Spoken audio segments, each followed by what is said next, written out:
you're ready for this. Gonna be fun. You will not stand in my way. Frostborn. Hunger. This pleases me. I do not fear you, mortal. Your soul shall be mine. Don't make me laugh. Needs a brew? Oh, I do. Feel a shredding, baby. Let the battle begin.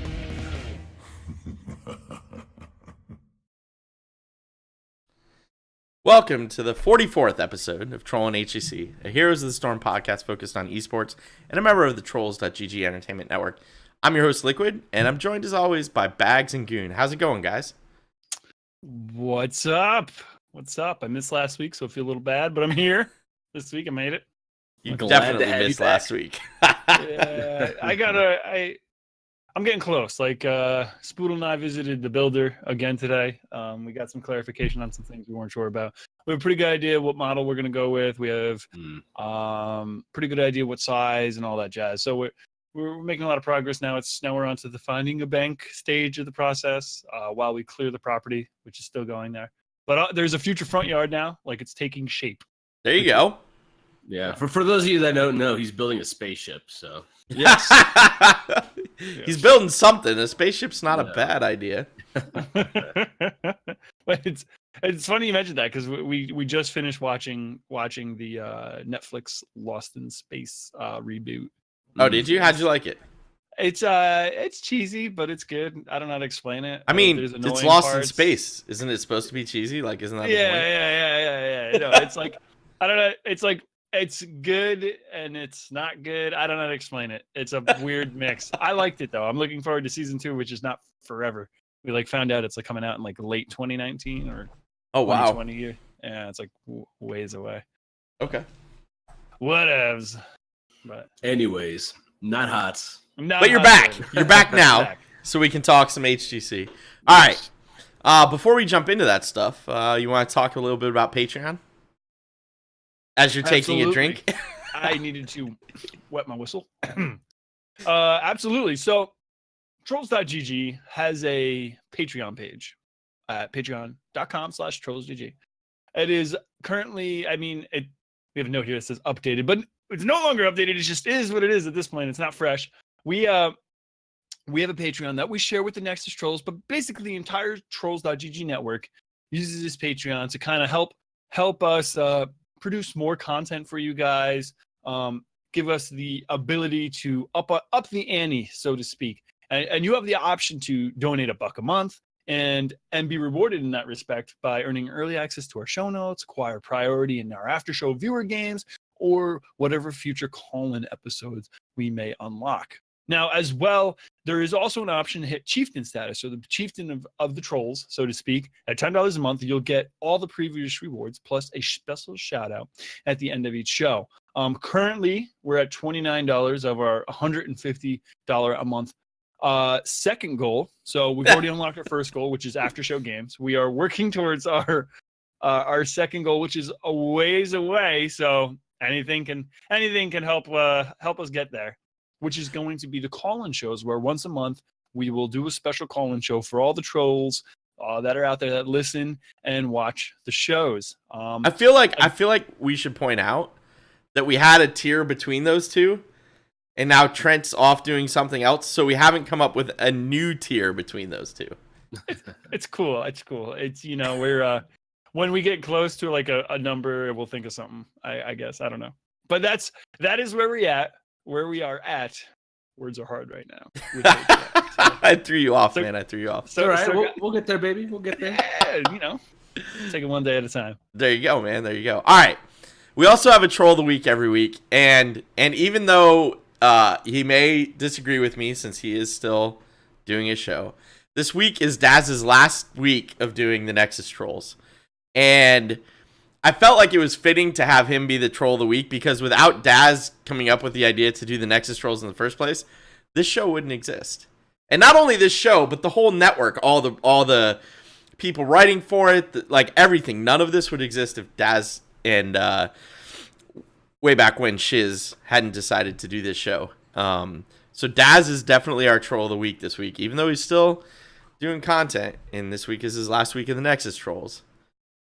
Daz is our Troll of the Week. So thank you, Daz, for not only creating everything that we have now, but giving me a platform upon which to talk about esports every week, which is kind of amazing. We gotta do a little chant or something for Troll the League. Like, we gotta spice it up there. You know what? We're gonna have to come up with something. You're right. Some drums or something.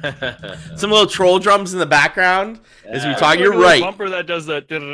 Yes, you are right, Goon. We have to add that, and we're gonna work on that. Yeah, for next week. Maybe the troll regeneration talent or ability sound. Yeah. With the Zool Jin.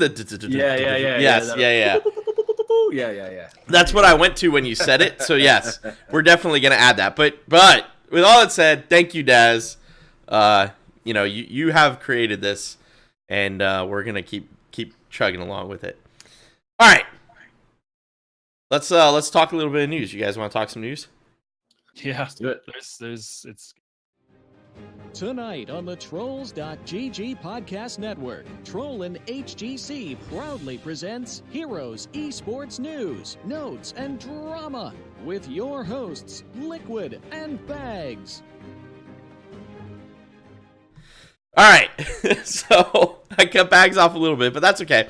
So roster apocalypse is like, I don't want to say it's in full swing. It's weird. All right, so we have like 12 changes across all 3 major regions. Yeah. Or 3 of the 4 major regions. I haven't seen anything out of China yet. That doesn't mean it's not there. It just means I haven't seen anything out of China yet.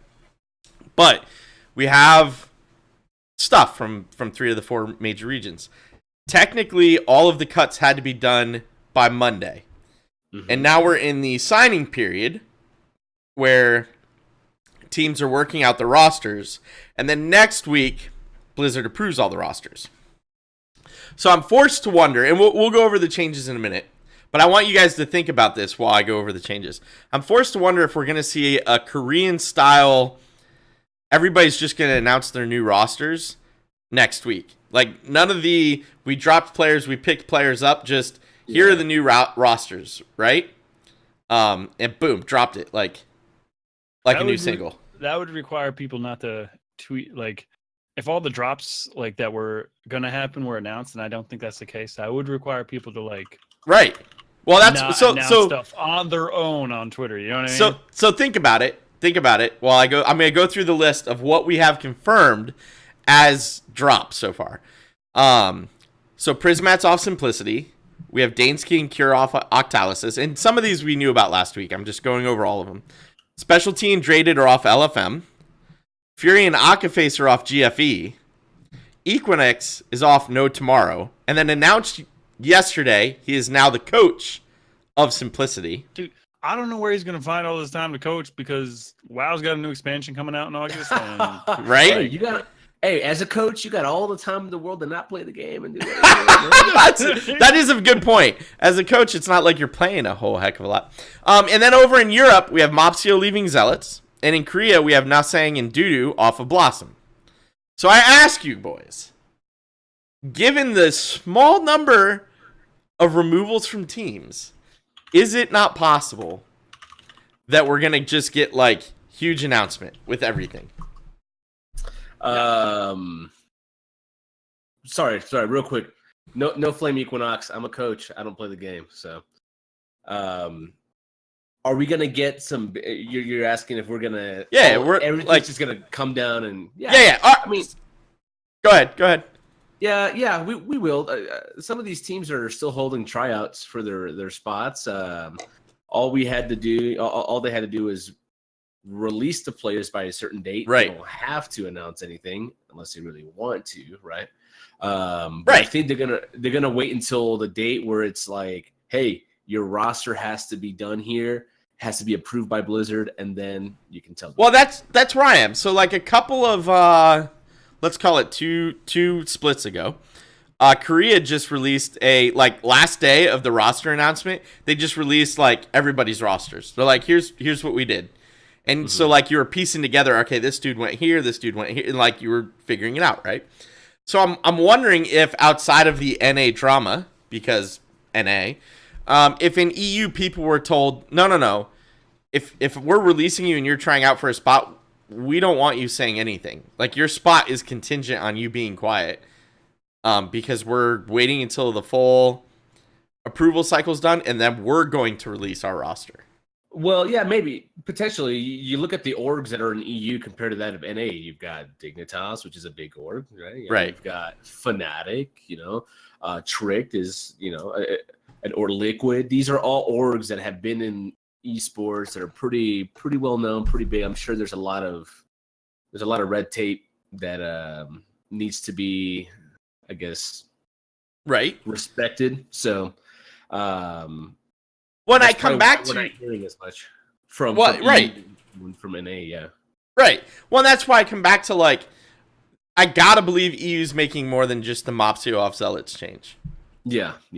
And the reason I think that may have been announced is, what if Mopsio was taken off Zealots and wasn't like nobody else wanted him? Right. Yeah. Right. Like, I don't know. It's interesting. Like, I think I think more is going on than what has been announced, I guess is what I'm trying to say. Yeah. There's no doubt about it that there's a lot more going on in the background.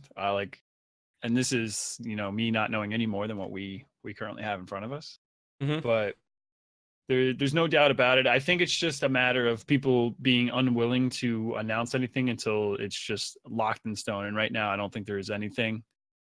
There's nothing settled yet. I guess is right. If they had something to announce, I feel like it would be announced. I'm sure there's other people who are going to be dropped from teams, but then maybe they're retrying out for the same, that same spot against other people. Right. On Right. Yeah.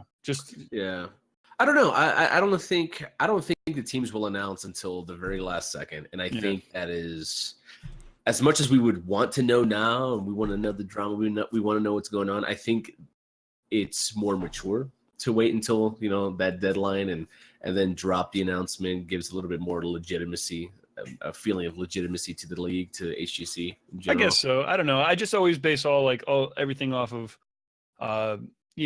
traditional sports where like someone gets signed and that's it. That's the news. Once it's signed on the dotted line, it's out there, Yeah. So I would feel if similarly, like once you sign that contract for, however many weeks, then you're free to say, hey, I'm here now.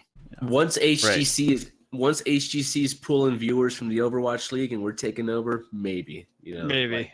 But right now we gotta keep the impression that the league is stable, the rosters are stable, the orgs are stable, and let's not.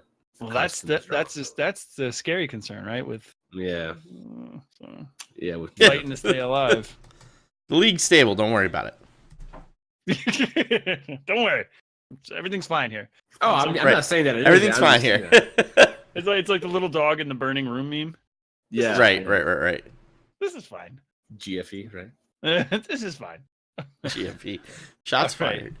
All right. Anything else? Well, speaking of, we should talk a little bit about GFE. Because there was a lot of moves. So it's wait, there's a lot of moves.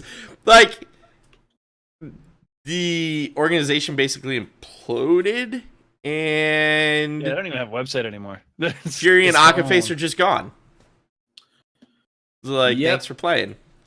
Yeah, I remember people were talking about, maybe Fury picked up ownership of the org, or Akaface, or maybe the both of them or something.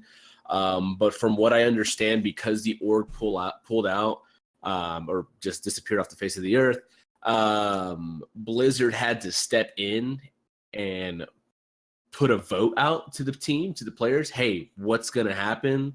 Who's going to own the team? What's the deal?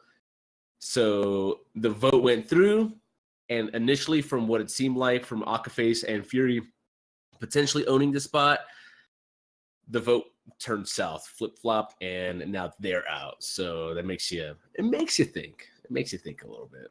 Right. I don't understand. So I voiced my concerns with that. I don't understand why Blizzard got involved at all. Right. So like if GFE purchased the ownership of the spot, right, then I get maybe there was and like we don't have the legal, like we don't have the contracts in front of us, like if your org folds, then ownership of the league returns to Blizzard or whatever. I was like, in my, like the way my perspective works, like if GFE owns it, they can do whatever they want with it. And if they were choosing to give it to Fury and Akaface, then how could Blizzard just step in and be like, whoa. No. So, I mean, I get what you're saying. Yeah. I think it came down to the fact that the spot was Blizzard's, and they felt like they needed to do it in a way that everybody had a fair shake, right? I don't think that's what happened here, but I feel like that's what they had to do. I like if it's Blizzard spot, I get it, right? But if it's a GFE spot, like if they purchased that spot and they were folding, well, that's what gets if they had ownership of that spot, and we don't know we don't know those details, we don't have those details, but like if I own something, I feel like no one should be allowed to say how I choose. Right. To, so if the owner of GFE was like, like on his way out the door, like I'm giving it to XYZ, I'm giving it to Mickey Mouse. Yeah. Then shouldn't what the owner of GFE says matter more? Like I mean, it was his spot, right? Or does he just relinquish all rights to that spot, and it just becomes and then Blizzard just says, yeah, right, regains ownership of it, like it returns to Blizzard, like almost like a lease in a way. I don't know. See, I suspect it's something of that nature, and so maybe Blizzard's like, well, hold on, you can't sublease this, right? We're not gonna let you. So if you're giving up your ownership, sublet, right? If you're giving up your ownership, though, then we get to decide what to do with that. That's not your call, right? Yeah. So I wish we had more details. I know there's like the eSports lawyer guy out there. I follow him on Twitter, I need to go out of my way and get a hold of him and get the skinny, because he's a good dude too. He's like, he's involved with Overwatch League and he he does talk a little, follow the hero scene lately. So it is something interesting, because he I saw that him and Aka and Fury, I think, had a conversation on Twitter. No personal details. And I think they also had a real conversation as well, because either Aka or Fury thanked him later for all of his help during that. That's what I mean. Correct. Yeah. So it all worked out apparently the way it was, I guess, supposed to. Yeah. I don't know, but that whole thing is interesting, right? So it's like, hey, Fury and Akaface, like there's a bunch of drama going on. Okay, we're good now. All of a sudden, we're gone. We're not, right? Yeah, it went from tons of drama. Okay, we're good. Okay, we're not. Mutiny. So, if I'm not mistaken, you need to retain 2 of the original members of the roster to hold the spot, right? That's how that goes. Yep. Something. Huh. No, I thought it was 3. Hold on. I think I'm almost positive. I think it still is this year. Is it? Okay, maybe. Well, so it gets weird. No, because it's weird, right? Because you can make 3 moves. You can make 3 moves. Yeah, you're right. It's 3 moves. It's 2 now. I'm double checking anyway, because I have the rules sitting here, which is, I know, kind of weird, but that's who I am. The bigger question, I feel like, irregardless of potential shady stuff that went on in the background but didn't happen or whatever, what is like, so I could, we all consider GFE like a cornerstone franchise of heroes. Does that say something? Like we lost? I guess we did. Yeah, we did. Yeah. Like we lost. This was supposed to, and this brings up an interesting discussion, and we might get stuck here, and I apologize if we do. Yeah. This is juicy. Keep going. I got something for us, but keep going, because I got something. This brings up an interesting discussion about the greater scene, and I think we talked a little bit about this when Space Station left, and we were, no tomorrow became no tomorrow again. We talked about this on the Weekly Blizz on the 50th episode.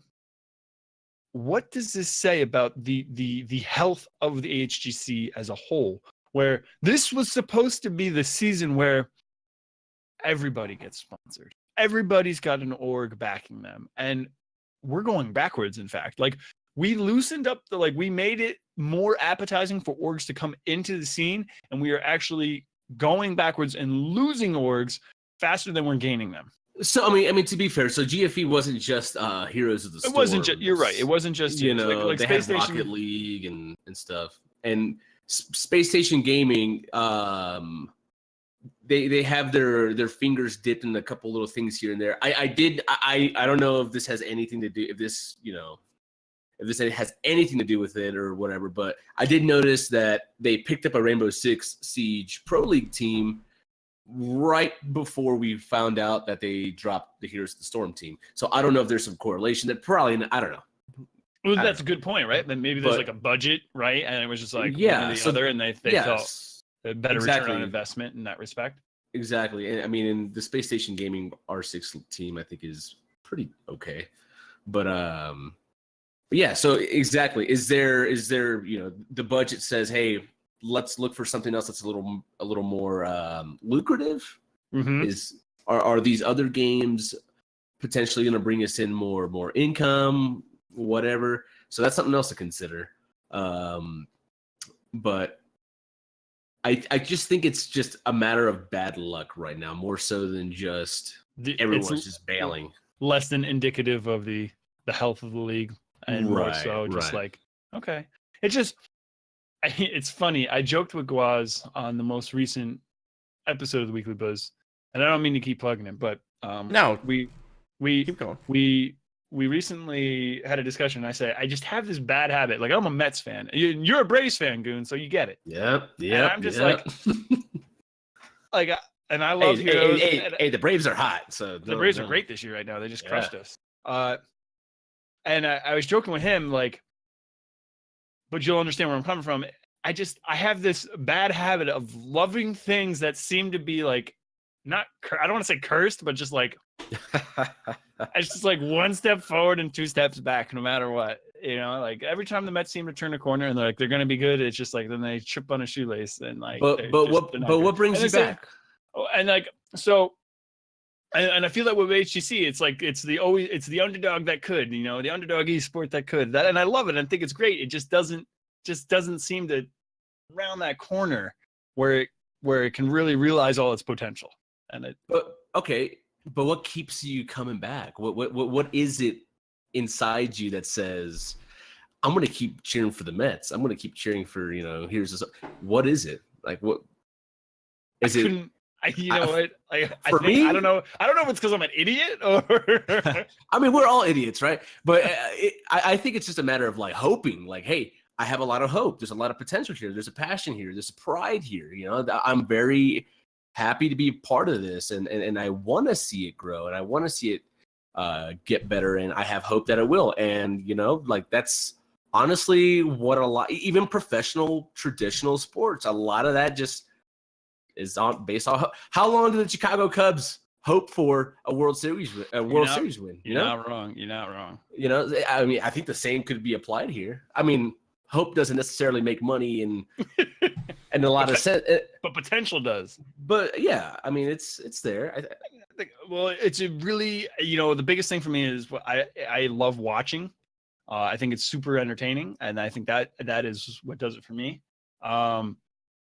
And then another part of it, and a big factor is, and it's like the part you don't want to admit to is like, there's a level of investment. Like we are invested in the scene, whether it's by just time sunk watching and you just want to see it grow. Like if that makes sense, I don't know, but you are invested instead of just cutting ties and moving on to something else. You have a level of investment to it. Like I couldn't just go and become a team fan of another team because I don't have that. I don't know, that level of investment already in another team. Yeah. Hero did say that the org can make as many moves as it wants because the org owns the spot. They can release all five players if they wanted to. The org, the name is still owned by, or the spot is still owned by the org. So, right. But in the case of GFE, like, I know what happened. I know what happened. All right. I got you. All right. Listen, let's ramble. All right. I have, because I've been reading the rules and trying to go through and okay. To be fair, it looks like the rules were updated. So this may be a late entry, or they may have updated something else and I'm whatever. Mm-hmm. Here's the thing. In the case where a team owner needs to be replaced, Doesn't matter the reason. This calls out specific reasons, but in this case, it doesn't matter. Until a new team owner has been approved by Blizzard, an interim team owner will be appointed by the team and approved by Blizzard. So, if you strictly read those rules, Blizzard was telling GFE, you, 5 players, must identify an interim team owner. Those 5 players, we can assume Akka and Fury voted for Fury or Akka, whatever, or themselves together, who cares? And the other 3 voted for third person, right? And because it was 3-2, third person gets it, Akka and Fury are out. Gotcha. Now, then they can work on finding a permanent team owner, and then Blizzard has to approve that as well. Okay. So it certainly sounds a lot more like you don't own the spot as much as you rent the spot, so to speak. Lease the spot. Yes. You're holding on to it, right? You're borrowing it for now. Yeah. You're caretaking for Blizzard until a permanent owner can be identified. Okay, so the next question I have then is, if that one player owns the spot, do the rest of the players that voted for him to be the owner stay on that team, or does he cut them too? I mean, that's the concern, right? I would Like- think that they all voted to be like part owners and do like a 33.3 Yeah, split or yeah. something. Well, that's possible. That part is what we have no insight into. But the nice thing is, in the rules, I can point to the rule. It's Rule 4.3a that tells you why this went down the way it went down. So, there you go. Yeah, interesting. This is why I keep a copy of the rules on my computer at all times. Yeah, so I mean, we can speculate all kinds of stuff, whatever. Who did what happened? Who? I'm just curious that if these 3 players stay together, do man, and this is just me. I'm just some random bum on the internet talk about Heroes of the Storm and stuff. I would be very skeptical to join a team like that. That's what I was going to ask you. I was waiting to see where you were going, but that's what I was thinking. If I'm a player, do I want to join that? Hard to say. I mean, maybe it was just a one-time. It was just wild what happened. You know, we didn't like each other from the beginning anyway, or whatever. But oh man, that's scary because, like, hey, I might have a bad week. I might get cut, dude. Right. I'm gonna get cut. Our synergy's down. I guess it's my fault because I'm the new guy here. Right. Well, but Schizo has a good point. But if I'm an open division player, isn't it worth it? Yeah. Right? You know, whatever. Okay. Yeah. Yeah. What at that point, like, what do you have to lose? You know, maybe a spot being an HGC pro player after the split. But hey, there's 6 months where you're playing, you're proving yourself, you're improving, right? And people have eyes on you. That's the best advertising you can even another HGC player. Let's say your specialty are traded, right? Maybe they want them both. Do you turn that down? They can't cut you for 6 months. They legitimately can't. Like, I just read the first 5 rules over again while you guys were talking. They cannot cut you until the end of the split. That's 6 months salary. Maybe you hate playing with them, but who cares? People are watching. The same for the open division player. People have eyeballs on you playing now. So, like, yeah. So, okay. So, another spicy thing here. Schizo in chat says #Crone was a problem. #3 is a problem. So, Crone was they released Crone.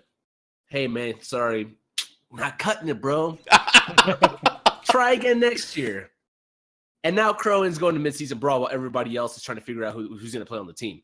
Right. And I'm wondering, what kind of team dynamic is going on there to where, I mean, there are a couple pieces that are on that team, on that roster, that were consistent with Fury and Nakaface leaving and Crowan leaving. Yeah. For saying, hey, you guys aren't good enough. Or we can do better without you. The best part is Fury in that whole story. The best part is Fury. Hey, man, you're the problem. Dude, I know we cut you like a year ago, but could you come back? Like, we need you. oh, bro, get out of here. We're gonna Right. vote. We vote you off the island because who knows? And I can Right. speculate all day. I can talk. I can come up with all kinds of storylines in my head here, but I don't think we got time for that. But it's really interesting, and I feel like this is GFE's last leg here. I mean, it is. Well, okay. That roster, those 3 players, they're gonna pick up 2 players maybe that maybe want to play with them for 6 months and then probably move on somewhere else. But I think that is the end of at least one of those players. This next 6 months is the end of one of those players' career in HGC, in my opinion. It's spicy take, but there's a lot of inconsistency. I mean, there's a lot of. The reality is you'd all already tried to quit once. Yeah. So Yeah. Like- So how invested are you in this game? How invested are you in this league? Don't go on Twitter and be like, "Oh man, we're trying our best." No, because I see stuff like this. Sorry, I'm getting Right. high. It's all right, man. Go. this, and you don't show me anything. Right. I'm not going to invest in you as a player. I'm not going to invest in you as a team. Like, no. Obviously, you're in it because it's comfortable. Right. You Well, want like, to be why not? comfortable. Why not? I mean, Why not? He's literally okay. All right. Love him or hate him, he legitimately has been the face of Heroes of the Storm esports for like 2 years now. Or at least North America. Okay. All right. North America. Yeah, North America. North America. All right. Like you're putting a face to the random words that I'm just spilling out. I'm just saying. I mean, hey, I don't know the story. I don't know anything. Right. I can just speculate, and speculating is fun sometimes. Like I said, I create the storylines in my head. It's like I got plots in here that are better than the Avengers. All right? That's hey man, it makes sense. I'm with you on most of what you said. So, all right. Before we go ahead, Max. Where did we leave off? We touched on everything else. We touched about. Yeah, we're Okay. we're good. I was gonna say you guys want to go over some results. Wait, I'm sorry, you cut out there. I didn't hear you. You guys want to go over some results now? Yeah, we can. Yeah, let's All go. Let's go. All right. It's the 1-for-1 trade as we once again have the Dragon Blade used on the side of Genji's tried that in. Dashes out, sail yellow. That was just about the most beautiful thing I've ever seen in my life. It's a dance party and you're invited. Ladies and gentlemen, welcome to HGC Western Clash. All right. So not a ton of results to go over. There were only, let's call it conservatively, 14 hours of Heroes this weekend. We had Heroes of the Dorm, and we had the Intercontinental Clash. Unfortunately for Blizzard, they scheduled Heroes of the Dorm during the Intercontinental Clash, so I watched that instead. I did hear that some of the games in Heroes of the Dorm were good. I watched like 1 or 2. There was a Cho'Gall game that I saw. Yeah, there were some entertaining games. Yeah, but we'll go over Heroes of the Dorm first, and then we'll go over Intercontinental Clash. So the Heroic Four were set up with University of Kentucky versus Laval. I had Kentucky going all the way. I was sorely disappointed when Kentucky lost 3-0. It was out. First set of the day, boom, they were gone. I was like, really? Damn it. Like, that's all I needed. Then we had University of Buffalo, which was crazy, but University of Buffalo playing Cal Poly Pomona, CPP. That was an entertaining set. That was the set I actually saw part of. University of Buffalo winning 3-2, and Cho'Gall came out and like it was crazy. And then the grand final is set up now, so it's Laval versus University of Buffalo, and Laval woke up and ate their Wheaties because they 3-0'd Buffalo too. They were just like, "Yo, we're just gonna win and be done with this," and that's what they did, man. That's what they did. Do you guys have any thoughts? Like I've the team I was managing has scrimmed both Laval and Kentucky. Kentucky was the stronger team when we were scrimming them. That stopped as they went into the actual Heroes of the Dorm season because they got busy on the nights that we were available to scrim. But what do you guys have any thoughts on another good year of Dorm? Yeah, I just want to say those guys put in a lot of hard work. We scrimmed all those teams except for Buffalo. I don't think we scrimmed them. but we scrimmed all those teams. Those were some good scrims, and appreciate that time. And those guys worked very hard, and they deserve all the respect that we can give them. But I too was going with Kentucky. My boy Pickaboo Wolf, known you for a bit, was rooting for him. But yeah, Laval, they were next level. Right? That Laval that was playing in that final was like, even in against Kentucky, is not the Laval I've seen play. Like, that was insane. They were I mean, they played in open division. They had some success in open division, which is, that was good. But yeah, those players are pretty skilled, and I think one of them went back to EU or something, moved back to EU, if I'm not mistaken. I don't remember which one it is. But I'm pretty sure he's going to be looking at either some open division teams, or if he knows somebody, maybe he can sneak into an HGC tryout or something. But yeah, it'll be interesting. I don't know how much they. Yeah, I think they got to be in the region for a certain amount of time before they can try for an HGC spot, right? But if that's your home and you're just going to school somewhere else, I don't know. I know there was some Nesdip. There you go. Hero hooking you up. Nesdip. Yeah. So did we hand out or give kudos to the winners of the dorm bracket for our group? We did not. I was just about to look that up, but if you have it pulled up, I did. Go right ahead. So kudos to Wonder Bread, this year's champion of the Trolls.gg Heroes of the Dorm bracket. Winning with, I guess they're tied. Oh, look at this. I should have scrolled down further. Tied with 1,300 points with the champion Laval to Ouroboros, who also has 1,300 points, and Laval picked as their champion. Nice. Schizo, you came in third. I think I finished like 5th or 6th or something like that. I was down there. Just to clarify real fast, apparently if they've never played on an HGC team before, they can just show up in the region and potentially get picked up and play. So all right, so maybe he went home to be on another team. Hard to tell. I just want to say we'll know in 2 weeks. I mean, it's nice to see that. It's nice to see a Canadian team win it all in that respect. If that makes sense.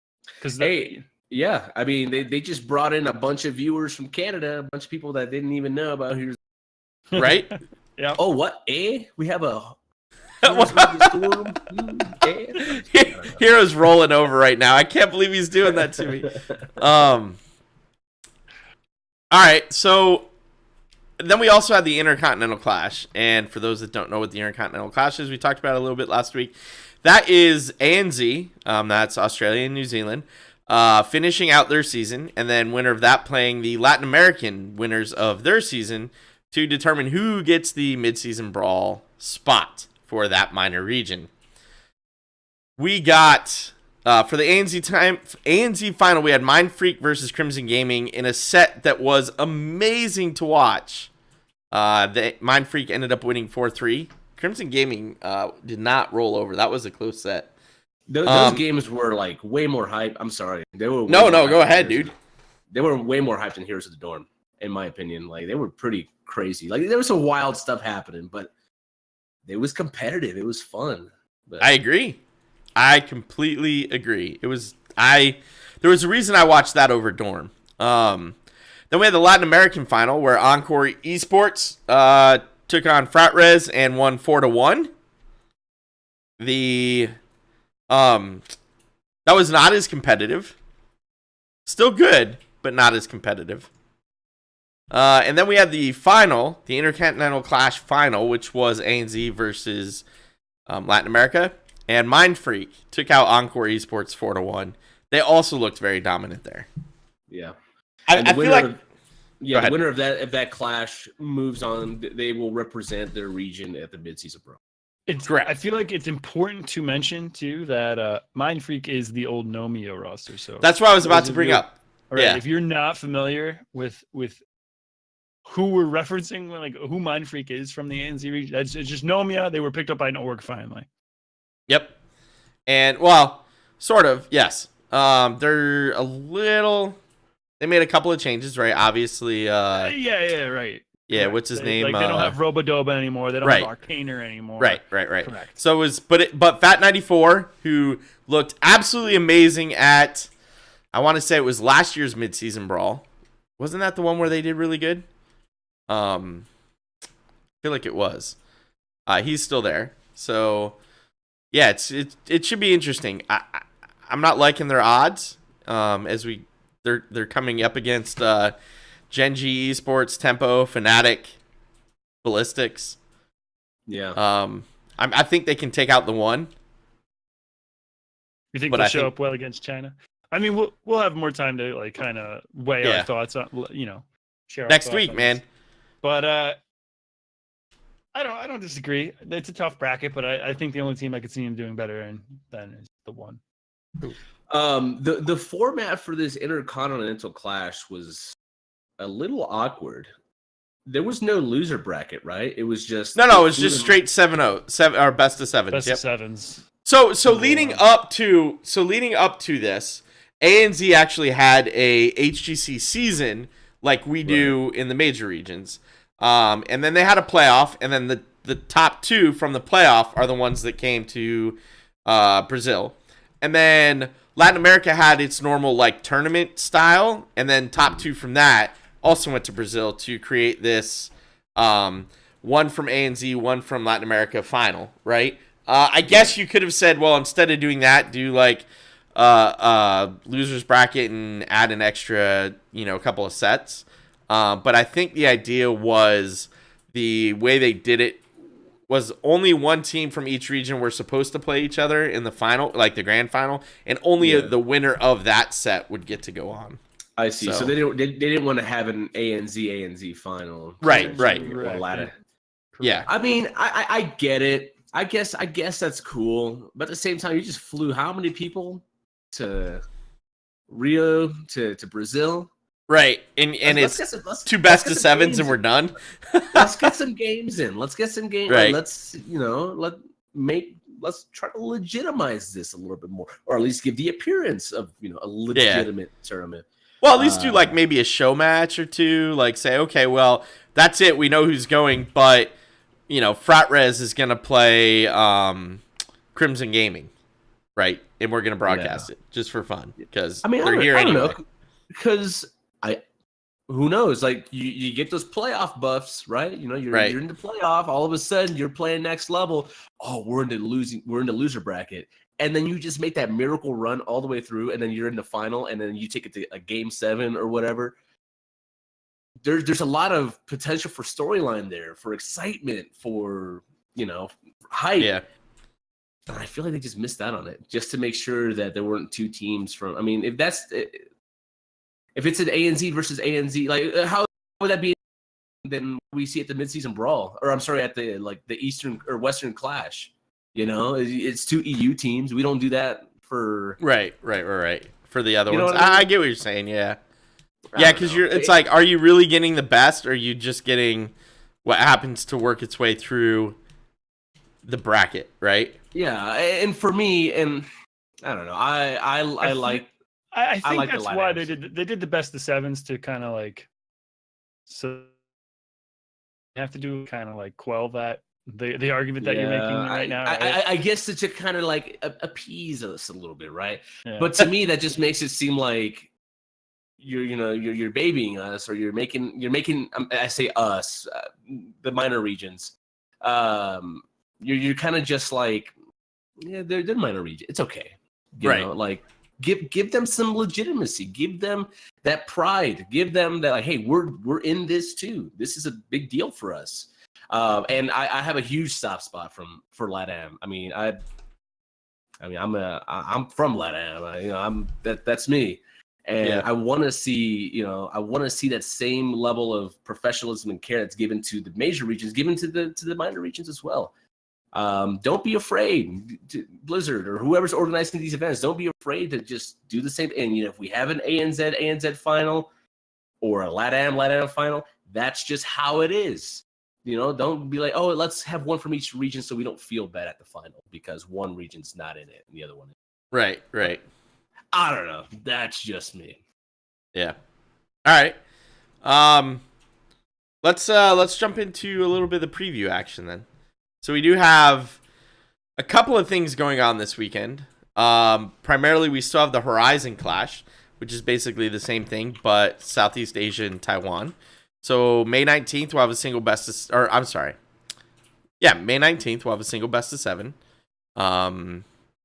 That's going to be the winners of the Seattle qualifier, Southeast Asia qualifiers, and the winner of the Taiwanese qualifiers competing against each other in the Blizzard E Stadium in Taipei. So that'll be a great set. Hopefully, same thing. Hopefully, there'll be an English feed for those games as well. I don't have my hopes up, but I kind of do because I like it in English. I was watching I totally screwed up this weekend. I was watching Latin American Spanish until one of you guys pointed out that the ANZ stream had it in English. And I was like, yeah, that's, yeah. Oh my God, what's her name again? It slipped my mind. Vandy. Yeah, Vandy. Yes. Thank you. Vandy and Skimmy were casting. That was fun. It was, it was great. It was so much better when I flipped it over.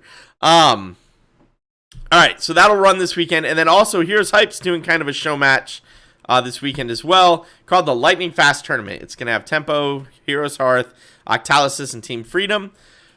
So potentially we could see some new rosters this weekend.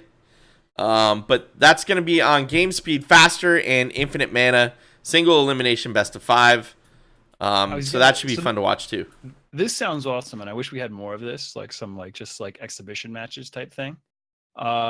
I will say though, do you think we'll see the new Team Octalysis unveiled in 3 days, or are they just going to run out Dansky and Kier just because they're not ready to announce the 2 teams? Argy was in chat last week, right?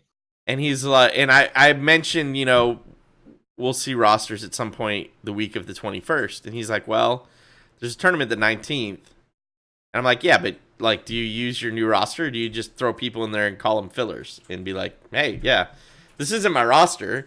Dansky just happens to be playing with Team Freedom, right? Who knows?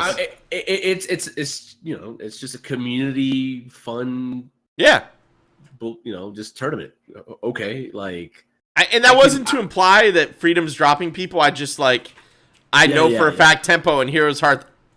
Well, I don't know for a fact. I suspect for a fact Tempo and Heroes Hearth aren't changing anything. So I'm just Freedom was the only other choice. For all we know, Team 12 is actually Team 4 from the Bush League that's just filling in. Right? So. Yeah, I mean, we'd get stomped, but you never know. So, all right. Well, that regardless, it sounds super exciting. It's straight up some Creators of the Storm style, right? But pros playing, right? Yes, so definitely. I'm pretty sure we played this. It was called Ludicrous Speed when we did it. That's cool. So it should be pretty awesome. Yeah. Now, you know what we should do? We should get Hero, who's still sitting in chat. We should get Hero on when it's time to announce the new LFM roster. Hero, what are you doing in 2 weeks?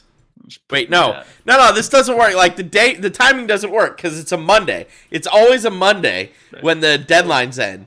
So special Monday show, baby. Right? I mean, that's what we'd have to do. Plus, I think Short Steve wants to be the one to make that announcement. We'll figure it out. If I was a betting man, we'll make it happen. All right. So, you guys want to talk midseason brawl or save that for later?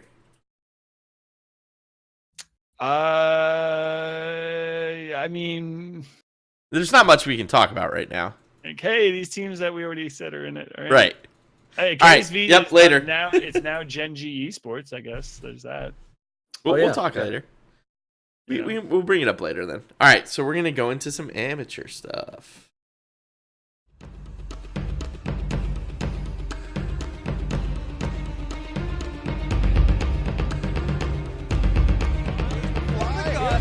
And the Mastermind Storm is awaiting them. Welcome to the paint train.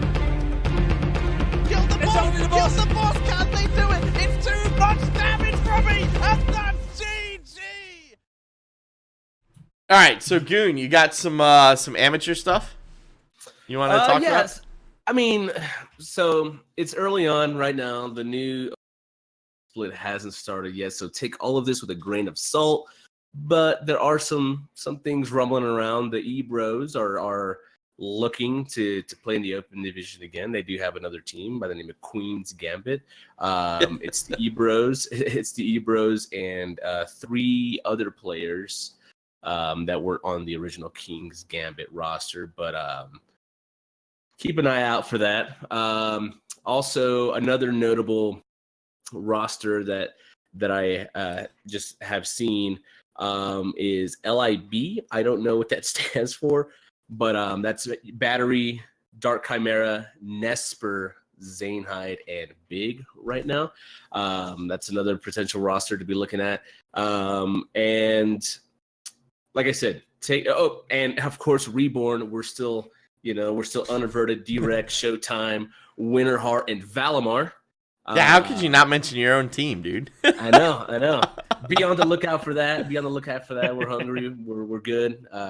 We're strong. I think we're getting stronger, and we're gonna be very successful this season. But yeah, those are some things to look out for. Like I said, the actual Open Division season, whatever, hasn't started yet. So a lot of this could be different in the coming weeks. All of a sudden, the eBros aren't maybe, who knows, on an HGC team. I'm just saying, that could be something that suddenly happens, they've got spots. Yeah, and then there's no longer Queen's Gambit, whatever the case may be. But right. So this should be a pretty interesting next split coming up. There's a lot of teams kind of split up. A lot of these players are kind of floating around still, maybe making their secret teams. Haven't leaked anything yet. I mean, a lot of those teams are gonna if you think about it, after the first week, half of them broke up last time anyway. Yeah, like the beginning of week 1, we didn't win. All right, time to form a new team. Yeah. So I think this is gonna be there's gonna be a lot of new faces, a lot of new names up at the top, and it's gonna be hot. It's gonna be competitive, and that's only good for those teams, and even the teams below that. We're creating more space for new blood, fresh talent, stronger talent to come in and take over. Because there's a lot of decent talent right now that's up at the top that they're just comfortable up there right now. You just wait. Once for that new WoW X pack. Yeah, exactly. I'm not gonna pick on him anymore because I can't pick on Equinox anymore. Guaz and I actually resubbed the other day. I mean, if you're not subbed, you're doing it wrong. So he's got you. He's got a grasp. So, but yeah, man, that's all I've got. Okay. So before we close, do either of you have any interesting discussion topics you want to bring up? I already kind of nailed mine at the start of the show with the okay. Where are we going with losing orgs? The sky is falling. Yeah, the sky is falling. All right, that's fine. I'm good with that. All right. Yeah. I have my little ramble. I mean, like I said, I've got tons of stories and conspiracies. If anybody wants to, conspiracies are real, dude. Conspiracies are real. No, I do have a question. So, I was having a conversation with a friend of mine the other day about, HGC and its popularity and getting orgs to come in. And maybe this isn't the discussion that we should be having here, but I'm going to ask it anyways. Do you guys feel that in order to make Heroes of the Storm, HGC, more, I guess, popular or whatever, do you think that orgs need to just take a leap of faith and get into the scene, or does Blizzard need to be doing more to promote this, or dumping more money into it to attract? Because I mean, our prize pool right now for Heroes of the Storm it's pretty good relative to other esports, right? You compare it to like Dota, CS:GO, League of Legends. Heroes of the Storm is number 5 as far as like most money or highest prize pools out of all the other esports. Do you think orgs need to be jumping in, or do you think Blizzard needs to be kind of doing more, I guess?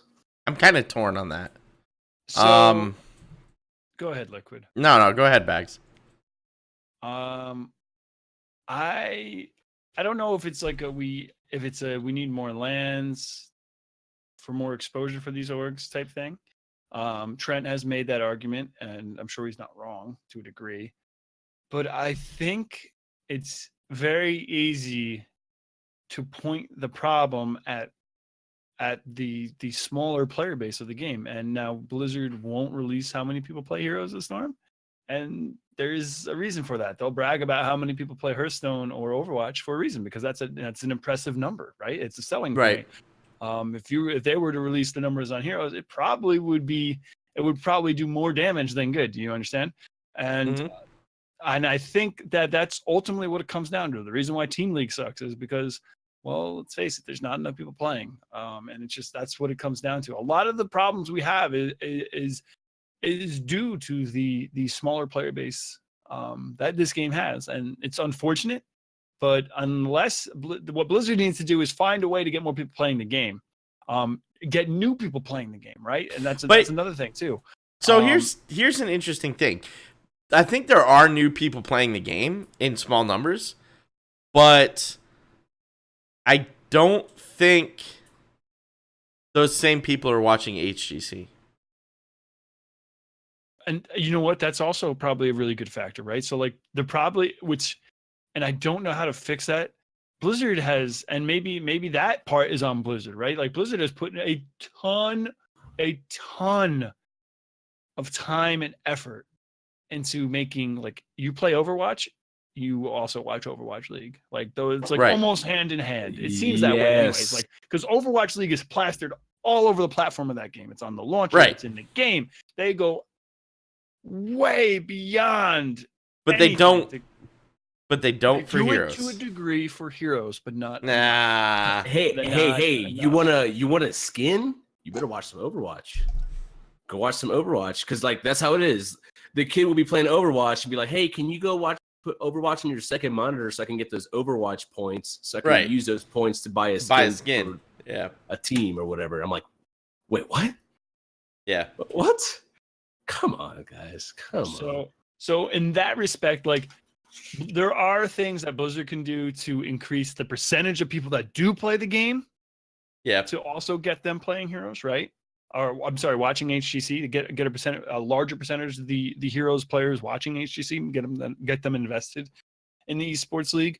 But I think that it's also a factor of the player base. Like, you know, like Annalise brought up in chat, like Super Data. I'm not familiar with the site, but she says they're respectable. They are. Puts HOTS at 6.5 million players. Well, when we know that like League is at over 100 million, that puts you at a pretty substantial disadvantage. Yeah, but all right, let's ignore that. Okay, let's just take a minute and ignore that for a second. Okay. Yes. If I have 6.5 million people, right? I'm doing math in my head and I suck at it. So hold on. 10% would crush. If 10% of those people watched HGC, it would crush our current number. If 1% watched HGC, that would double the number of views we typically get on HGC. I don't know. Well, so the other thing is something like Overwatch League. Overwatch has, I think it's like over 30 million was the last, is like the most recent I can remember. Maybe someone in chat will correct me, but Overwatch has like over 30 million accounts, right? Like over 30 million people playing, and they get 100,000 and change, maybe a little. Right. Under Well, 100,000 and that's viewers. kind of where I'm going. Like esports Like, conversion so what rates, is that they percent? suck. Like, yeah, like it's tough. Tough to get that conversion.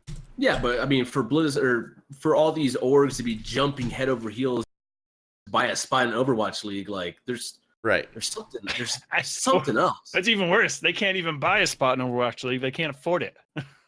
Right. I saw a you got tweet about venture next year. capitalists buying those spots. Traditional sports orgs. It's very the endemic esports orgs can afford to be in contenders if they want to be. That's about it. I mean, I'm not sure. I had to step away there for a second. I'm not sure you guys brought up this point, but a point that my friend made was that Blizzard does a pretty poor job at advertising the game as a competitive game. Horrible. Not poor. Horrible. It's a game that is It's a game that you play once you're done farming your leather, right? Or you gotta farm the leather, dude. You gotta go skin all those little critters. Must be done. Once you're done with that, I'm gonna go play Vala in in AI. That is so that is also part of the problem. So perception is reality is like one of my favorite expressions, and it's true to a degree. Like what people perceive you as is what you are, whether it's true or not. And if that makes sense, right? So like the Heroes of the Storm is perceived as like, I just got done raiding in WoW. I'm gonna play a match of Heroes of the Storm and call it a night, or whatever. It's not like there are very few people who are like, this is my game, and this is like I take this very seriously, and this is like what I do very competitively. It's like I'm just gonna go fart around in Heroes and herf turf, like that is the perception of the game. Like it's supposed to be kind of like this, a very like stress-free MOBA. It's not like whereas League has the perception where it's like it's hardcore. Like I gotta farm gold and buy this dagger and make it hardcore. Yeah, hardcore is Dota. That's hardcore. So there you go. But that is what they sell. They sell themselves as, and that is the perception of it, regardless of whether it's actually like difficult or not. Another thing is Heroes that has something that works against them is I feel like a lot of the really high level hero stuff is very, you almost can't see it, right? It's very it's almost like an intangible thing. It's not hidden. Yeah, you're not seeing the gold. You're not seeing you're not stealing the Baron. There's no immediate satisfaction for like, wow, that was like a really like what they're doing is so smart, right? It's very difficult, and not just that, it makes it difficult to dissect too. I'm not a coach, but I certainly don't think I could do it. I'm like, sometimes we're losing and I'm like, I don't know why we're losing because I feel like we're playing really well, but we are, Well, and that's what it comes down to, right? There's a couple of things that it comes down to. Timing, how much they put into it. Right? I think at this point you're chasing Dota and League. You came into it late, you're going to chase them. You're always going to chase them. And then the problem is people are going to look at that and say, League does this, HGC does this. Like, a friend of mine, huge League player, texted me and goes, dude, check out this game going on right now. I know League's not your game, but this series is going to be insane. What are they doing right now? MSI 2018 or something? MSI. Dude, yes. My buddy's the same thing. Hey, check this out. I'll go. I have no clue. Well, I do have an idea. What's going on. Right. And I'm just like, whoa, this is insane. This is right? Like, everything from the production to what the players are doing to the casting. What is going on? The way they talk about the game. Right? It's just it's like, I don't even like League. I've tried playing League. I don't like playing League. I love watching League games.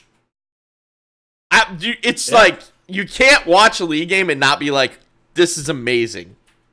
You just can't. So you brought up a point, and Annalise says this in chat, and I was thinking the same thing. You said, you're chasing him, You're chasing League and you're chasing Dota. But is Blizzard really doing that? Because I feel like now, well, they're not. They're just kind of just like, this is our niche. We'll just nurture it, and then that's that. Yeah. Do you go back and aggressively chase them? Here's the problem. You can't, if you chase them, you're not gonna win, right? So chasing is, Annalise is correct. Her actual comment in chat was, if you're chasing Dota and League, you're doing it wrong. She's 100% correct. We should not be chasing League or Dota. But that's not to say we can't take some of what they're doing and bring it in, right? And so, and Smite's another good example. Smite does amazingly well with a smaller player base. Mm-hmm. But I think with Blizzard, like, and I literally just sit and watch HGC. Like, that's what I do. I sit down, I watch HGC, and then I come and talk about it for an hour and a half every week. That's what I do. And I try to give other people an outlet on Trolls.gg to write about it. And like this is legitimately all I do all week long and all I think about. The struggle is, when Blizzard tried to originally put this game out as a niche game, all of the League guys were like, that's lame, that's not a good game. So they have that understanding that it's a horrible game and it's a simple game and whatever. And I think part of that is because when it was an alpha, like, they hadn't done all the things they needed to polish the game and make it competitive. And so there was an early misunderstanding of what the game is. And then the way tournaments were handled in the beginning, like post-alpha, like going into the first BlizzCon and everything else. The spring championship, right? The summer championship. Yeah. That wasn't handled very well. And then by the time you got around to HGC, it's like, oh, so you're like League and you're doing a League now, and so like it was very much a. In the beginning, we're not sure where we're going, and then along that, we like took this meandering path, and now we're somewhere where I think we could do really well, but we have all this baggage holding us back, right? It's like I'm carrying 8 suitcases worth of baggage because I've stopped at all these different places before I got to where I am now, and I don't know what to do with all these bags. And they tried it a little bit with Heroes 2.0 to try and relaunch the game and say, look, we've made a ton of improvements, come back to the game, but they still couldn't override that. I've talked to League players, and I've talked to Dota players, and the first thing out of their mouth is, that's a kiddie game. It's like, no, it's really not a kiddie game. It's a different game. It's okay to not think it's like it's just as intricate as League or Dota, but it's intricate in a different way, because teamwork and cooperation is so much more important in Heroes of the Storm than it is in League or in Dota. Like, those are important in those games as well, but it's like it's way more important in Heroes of the Storm. So you got all these, well, I can ADC and carry my team to victory. I can't do that in HOTS. Well, yeah, you can't, because the team aspect is way more important, right? So, like, there's so many things working against it. I don't know if they can fix that, right? Yeah, and I want them to fix it. Like, I talk about this game an hour and a half every week. I want them to fix it. Yeah, so it was, hey, check out this wacky game. Nothing serious. All of a sudden, wait, HGC, where the fuck did that come from? Right. Like, huh? Right. Wait. But I'm still playing Blackheart's Bay, dude. Like, what are you talking about? Right. I still got to play on Haunted Mines. What are you talking about? This is a competitive game. I've got this golem that's just destroying the core. Well, that's part of the challenge, right? Like, Hero League and Team League should only have the HGC maps. Period. Competitive mode should only have the competitive maps. And if you're not going to put Haunted Mines in HGC, hashtag that would be awesome, then you shouldn't have them in competitive gaming, competitive game modes. And you know what? Like, I agree. I'm even more extreme. I say you just get rid of those maps entirely. You're teaching people in quick match how to play the game incorrectly. Oh no, that's true. Yeah. I understand you don't want to alienate a player base. Like, okay, that's cool. But if we really want to take it to the next level, you're gonna have to make some sacrifices. You're gonna have to make some cuts, and if Blizzard doesn't want to do that, that's fine. But there's a lot of people that play the game that want the game to be so much more than it is. And if you don't want that for Heroes of the Storm, tell me. Tell me, as somebody that's investing in the competitive aspect, that's not what you want. Like, hey, we just want to have a small competitive. It's nice, but for the most part, we want quick match, and this is the way it's going to be, and it's fun, and we want people to have fun, and that's the end of that. In League, they're like, hey, we want everyone to have fun. However, this is how you're going to play. This is how the game needs to be played. This is how it should be played, and then you can go on to the highest levels. Cool. We're trying not to alienate people, but go ahead. So I like this. So Nabby's like, just cut quick match. Just take it out of the game. And then Dorsch makes another good point. There's too many maps and modes. So I totally get what you guys are saying, right? And I think quick match is a huge part of the problem. So don't take what I say next as I think quick match should stay. I absolutely think quick match is a huge part of the problem. They need to address that. But the number of maps is one of the unique things about this game. So I think having more than a single competitive map is a good thing. And having those maps have something unique about them is also a good thing. Yes. Right? I agree.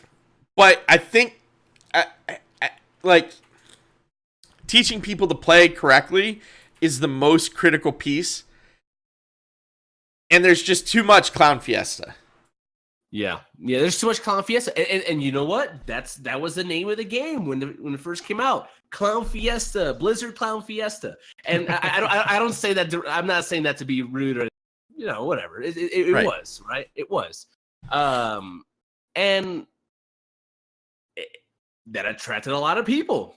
And like Annalise is saying, quick match is the biggest player base. I'm sure versus AI is right there next to it. Just to be fair, there are times where I versus AI just to get the quest done because I'm like, whatever. I just want to like roll through some AIs and get it done, right? I verse AI. I'm like, you know what? I'm gonna. They just buffed this talent. I'm gonna spend 10 minutes versus an AI real quick just to see what happens. Like, okay, cool. I'm not gonna go grief in my Hero League games like some players like to do. Oh, they reworked this hero. I'm gonna go Reign of Destruction, see what's up. Anyways, but that's a big part of the player base. Do we cut that out? If we cut that out, we just piss off a huge portion of the player base. But then again, how much of that player base cares? Yeah, no, absolutely. They don't, right? It's like, yeah. And I have this, man, I'm probably gonna get flamed for this, but I have this joke. that I tell, like, oh, all the people on Reddit complaining about Hero League, they play versus AI. I don't know what they're complaining about. They don't even play the game. Like, no, but like so like that. But those are the problems, right? Like I think we can all agree. At me, go ahead and at me, baby. There are definitely problems. Right? And I don't know that there's a quick fix. And that's my, like, as a podcaster who just wants to talk esports about this game, that's my biggest problem. Because I'm just like, how do we fix this? Because I want to be able to talk about the gigantic production of MSI 2018 for HGC. And Annalise is the fix.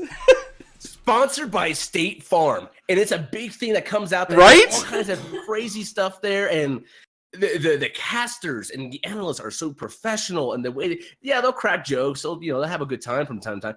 But I feel like I'm watching. I don't even want to say I feel like I'm watching a traditional sport because that turns a lot of people off. No, but it's close. It's close. That same level of like, but it's like video game. A bunch of talking about a video game, and the way they talk about it, like, man, I'm really into it. Like, that is so cool. BlizzCon has $1 million prize pool that I feel like is not. It's a great prize. I think it's a great prize pool considering what our player base is and what our view counts are and stuff like that. Right. I just feel like we're not doing it justice. The player base isn't doing it justice because it's like, hey, here's this $1 million prize pool. Oh, I'm playing. Oh, yeah, I don't care. I'm gonna go play Murky. Yes. Well, that's you know what? Here's the biggest problem, right? You get the last week at HGC where games weren't like that important. And teams were just like, whatever, we're going to meme this game, right? 100%. And look, I get it. At that point, like, maybe the game's not important. You want to meme it. Totally understand. But then that shit starts showing up in my Hero League games. Because people are like, no, it was on HGC. It's like, no, dude, that was a meme game. That wasn't a serious game. That was a meme game. It was a BS game.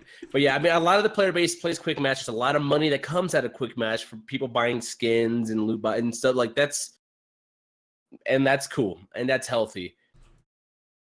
And I guess it sounds selfish, but as someone that enjoys the competitive aspect of the game, when I see Blizzard putting a lot of time and effort into these things, which I think is great. Like, I'm super excited about these luchador skins. Like, that's awesome. But I also want to see things like balance patches. Like, I want to see, more conversation being had on Blizzard's end about what their vision is for the game competitively. If competitive is even, does it even fit in there? But. So that's a great. I scanned through the AMA today. I didn't see any real competitive answers. It was all like, yeah, there was some stuff, like some balancing thing. Like, how do we what do you guys prioritize when reworking somebody? Right. Or like, that's very general stuff. I guess that was the closest thing to competitive, but like, yeah, I want to know what's going on competitively, and I'm not sure if that has anything to do with the developer. Like, probably not, right? It's probably some other management, some other group of people. Yeah, no, it absolutely is, and it's just like, but I don't know. It's we all love this game. There's a reason we talk about it, right? Yeah, there's a reason I get so hot. I love the game, and I love. And he's muted. There we go. Oh, am I muted? No, you're good. You're good. You stopped for a second. I'm like, there's a lot of people in this game that want to learn, want to become the best, want to strive to be like. It's 2018, it's current year, and there's esports is becoming a thing. It's a thing, and that's another route, another avenue that people can take to make something of themselves, of their lives. The traditional way of going to school or. There's more opportunities out there for everyone. And I want to see that side of this game, of this community, of Heroes of the Storm, be taken advantage of and be like, hey, I can be a player. I can be a coach. I can be an analyst. I can manage. Like, it's all out there. And I just want to see those opportunities continue to grow. And I want to see people continue to take advantage of those opportunities and really turn this into something spectacular. Yeah. But that's where my passion comes from. But anyways, you know what though? That's actually a perfect place to end this. That was a nice high note to like end this on. It really was, man. It worked out perfectly. So yeah, we're gonna do that. Thank you all for listening to Trollin HGC, a weekly podcast about Heroes of the Storm eSports, a member of the Trolls.gg Entertainment Network. We stream live on our Twitch channel, twitch.tv/TrollsGG, every week on Tuesdays at 7:30 p.m. Eastern, 4:30 p.m. Pacific, except when things like this week happen and we needed to move it back a week. Or a day. A week? No, just a day. Follow us on Twitter at Trollin HGC. You'll definitely get your news about when we have to do things like that. Bahgz, where can people find you? Guys, you can follow me on Twitter at BahgzHGC. You can watch me stream on twitch.tv/Bahgz. I'm going to have to do some like IRL streams while I'm out there like chopping trees down and stuff. Yeah, do it, dude. That'd be sweet. As well, if you enjoyed tonight's show and are interested in Blizzard's other esports offerings, consider subscribing to the Weekly Blizz on wherever you listen to your podcast. Where my buddy Guaz and I, we cover all of Blizzard's esports, and we have slowly kind of transitioned the show into more of like a talk show, like a late night show. Like we're trying to get some guests on, and we just want to talk about this week's hot button topics in Blizzard esports. So a lot of it's been Overwatch League with some of the drama over there, and some of it Heroes with the drama over here. So Goon, where can people follow you? All right, you can follow me on Twitter at GoonHots. Down there, you see it, GOON Hots. I stream also twitch.tv/GoonHots. Coaching streams. I cast the Bush League stuff. I do want to look into casting other stuff as well, like like NGS and whatnot in the future. But Bush League is fun. I get to let my hair down and put on ridiculous outfits and whatnot and have a good time. On YouTube, you can find some of the stuff that I've done for Bush League, replay analyses for different players, different things, at GoonHots as well. And again, I coach the Open Division team Reborn. So check them out in the coming couple months. But yeah, I think that's about it. So I feel like we didn't mention this, but I should mention this. Goon has actually joined us full time, just in case any of you haven't been around lately. Yes, Goon is full time on Trollin HGC, and starting tomorrow night. So tomorrow night is the last show that Daz, Mystic, and I will be on the Nexus Trolls full time. Goon is taking over the Nexus Trolls after this week's episode. So. Yes, that's right. Yes. So if you want more fire, passion, and all the stuff, to talk about HOTS, I'll be doing the Nexus Trolls podcast with a couple good friends, Sokin and Aramis. We're all very passionate about the game. We talk a lot about the education, so we talk about patches and stuff like this that we ended off with. We spent a lot of time talking about, and we're looking to continue the legacy that Daz and the rest have started and continue to grow from there. But yeah. Awesome. And you can follow me on Twitter at LiQuidGG. That's LiQiuDGG. I tweet when I'm about to go live on whatever show I happen to be working on. I also tend to retweet articles and other tidbits that I find interesting around Here's the Storm eSports. So follow me there. Thank you to our Patreon supporters. If you're a fan of the show, you can support us in a variety of ways. Patreon.com/TrollsGG. You can subscribe to us on YouTube, Google Play, Stitcher, iTunes, all the places we try to get this posted. We love your feedback, so send that in either via email, trollin@trolls.gg, on Twitter @TrollinHGC, or on our website, www.trolls.gg, or even in whatever platform you're subscribed on. We'll take a look at it there.